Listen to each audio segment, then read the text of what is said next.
We have to completely pick up and move our house. Let's talk about it while me and baby girl do the dishes. Someone's probably wondering, why do we have to do that? Well, when we bought this property, we fell in love with the super long driveway that's lined with trees. I've always dreamed of having a really long driveway and putting our house right at the end of it in the center. So our long-term plan was to eventually build and make that happen. However, as most of you know, when we bought this property, there was a little tiny house on it, aka what we're in right now. It sits at the very end of the driveway, almost center, not quite. It's a little bit off to the side, but it's definitely in the way of where we want to build our dream family forever home. We always knew from the start that we would have to get someone to pick it up and move it. We never had intentions of tearing it down. Thought it would be sweet to keep it as like a guest home or for our kids when they get older. So we actually have a really good spot for it on the land that we have always planned to move it to when we were ready. However, we have run into a mega issue that has caused a mega setback, and we don't really know what to do, so I need y'all's advice. I knew that it probably wouldn't be the cheapest thing in the world to get this picked up and moved due to the fact that it's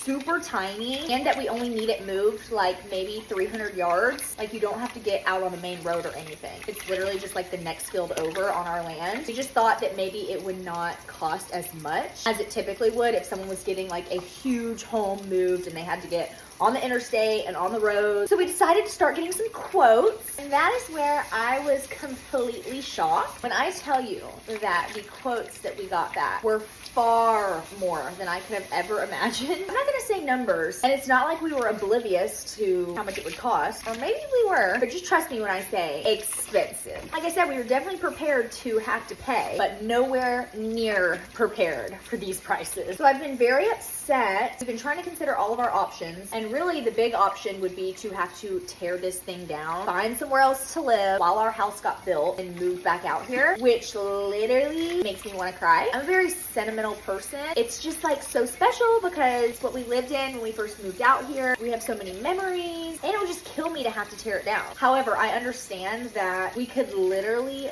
build something else way nicer for the same thing that it would cost to move this to another field. Another option that people have already suggested to me is leaving this cabin where it's at and building somewhere else on the property. That is like our one non-negotiable, because the whole dream was putting the house right at the end of the driveway. It wouldn't make as much sense to just plop it somewhere else. So that's really not an option for us. Basically, I'm really hoping at this point that we can find someone who will give us a better quote. But there's also not a million people out there who pick up and move houses, so our options are limited there. But anyways, I'm curious as to what you guys would do, or what your thoughts are. So leave all the comments, let us know, and wish us luck, because I really do not want to have to tear this thing down.